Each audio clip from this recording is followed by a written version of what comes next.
আমাদের সবচেয়ে বড় সমস্যা হচ্ছে দুর্নীতি। এই দুর্নীতি দূরীকরণের জন্য ওনারা কি করলেন?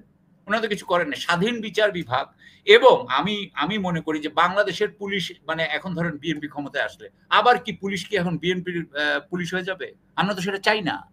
আমরা চাই যে পুলিশ তাদের নিরপেক্ষতা বজায় রাখবে। সেটা আপনি কিভাবে ঠিক করবেন? সেটা তো আপনি করেন নাই। কেন বিএনপি এটাতে এগ্রি করবে? পিয়ার পদ্ধতিতে এগ্রি করা মানে বিএনপি নিজের ক্ষমতা নিজে ধ্বংস করে দেওয়া। ধরেন সে 40% ভোট পাইল। ভোট পাইলে সে জাতীয় সংসদে সে উনি বোধহয় 150 উপরে পাবে। 160, 70, 80 সিটস পাবে। উনি যখন উচ্চ কক্ষে যাবে ওই 40% সিট পাবে। তো উনি ইচ্ছা করে 20% সিট হারাই দিবে। এটা হইতে পারে? এটা কেউ করে?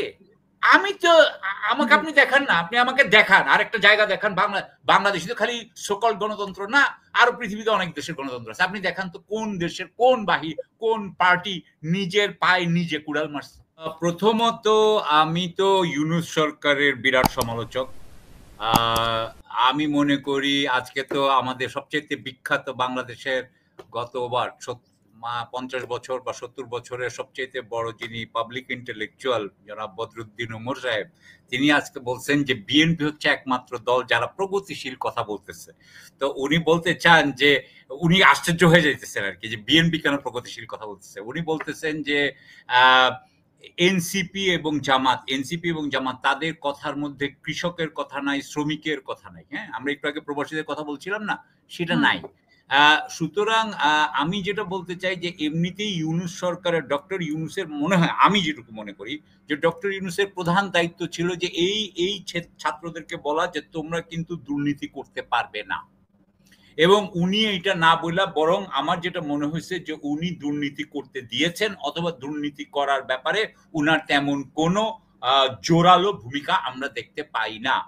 এর মধ্যে অন্যান্য সামাজিক মাধ্যমে অন্যান্যরা বলেন যে এমনিতে ডক্টর ইউনূসের নিজস্ব টাকা পয়সা যেটা উনি লাভ করেছেন, যে অর্জন ওনার যে লাভ হয়েছে, তাতে যেটা বোঝা যাচ্ছে যে উনারা কিন্তু উনাদের আখের মানে উনাদেরটা ঠিক হয়ে গেছে। সামাজিক মাধ্যমে উনার সাথে আরো 8-10 জন উপদেষ্টার কথাও বলা হয়। সুতরাং এই এমনিতে আপনি জানেন যে আমাদের এখানে পুলিশের অবস্থা খুবই খারাপ। আমাদের এখানে আমি একটু আগেই একটা ভিডিও দেখছিলাম যে 27 নম্বর রোডে আপনার চাপাটি নিয়ে ওপেনলি চলে যাচ্ছে, আপনার পুলিশের সামনে দিয়ে ছিনতাই করে চলে যাচ্ছে। সুতরাং আমাদের এখানে আমরা কিন্তু 1 বছরেও আমাদের আইন শৃঙ্খলা বাহিনী ঠিক করতে পারি নাই।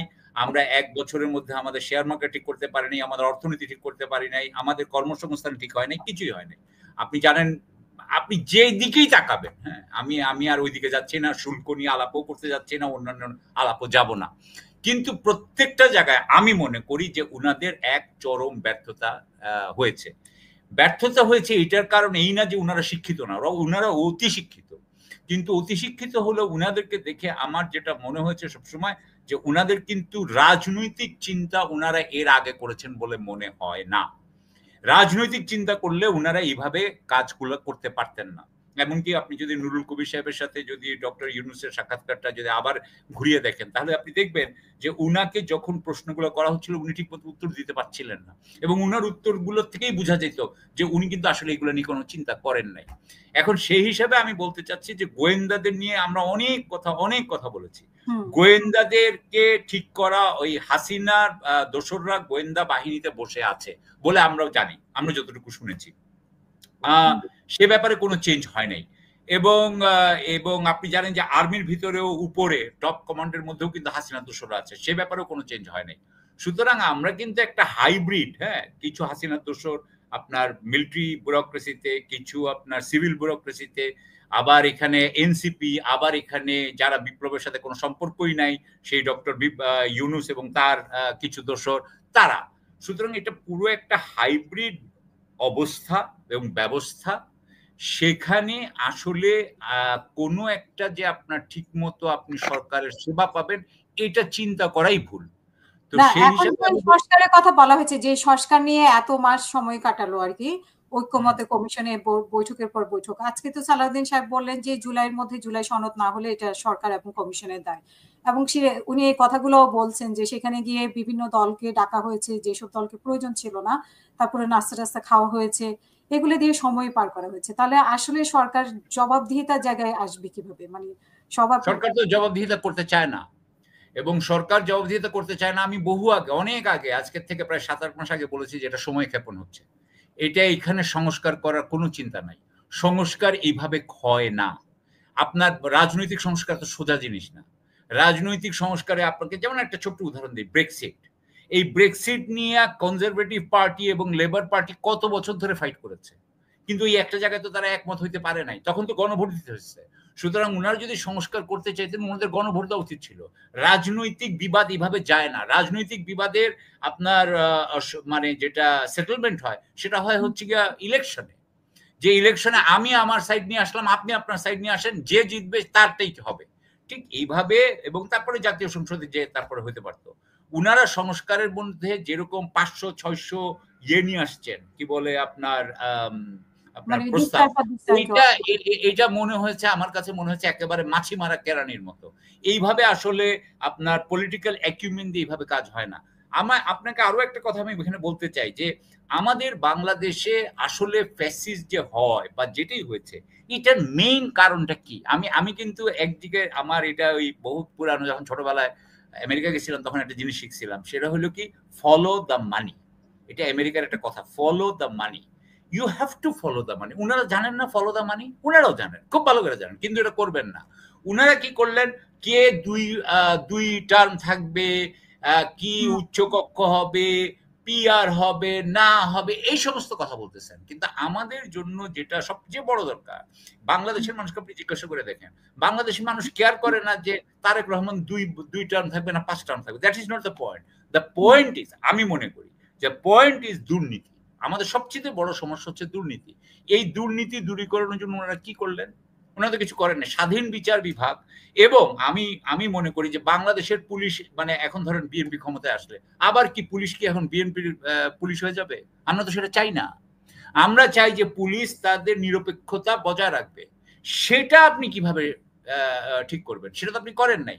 সুতরাং আমি মনে করি যে সংস্কারের যে দুটো সংস্কার অত্যন্ত দরকার ছিল, অর্থাৎ স্বাধীন বিচার বিভাগ এবং নিরপেক্ষ আমলাতন্ত্র বা আমলাতন্ত্রের নিরপেক্ষতা, সেই দুইটা জায়গাতে ওনারা তো জানি নাই, ওনাদের কথাই বলেন নাই।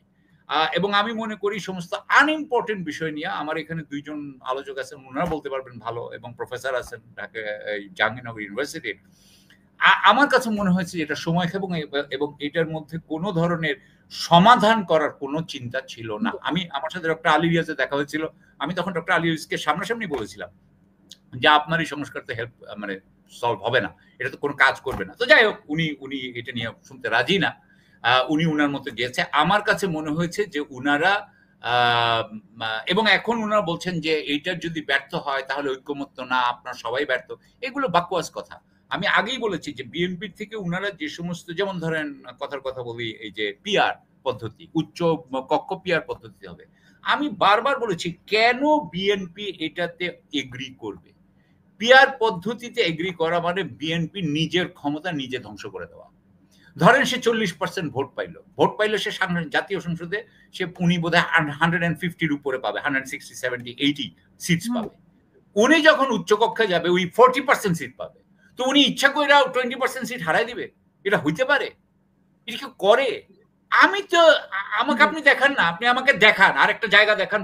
বাংলাদেশে তো খালি সকল গণতন্ত্র না, আরো পৃথিবীতে অনেক দেশের গণতন্ত্র আছে। আপনি দেখান তো কোন দেশের কোন কোন পার্টি নিজের পায়ে নিজে কুড়াল মারছে।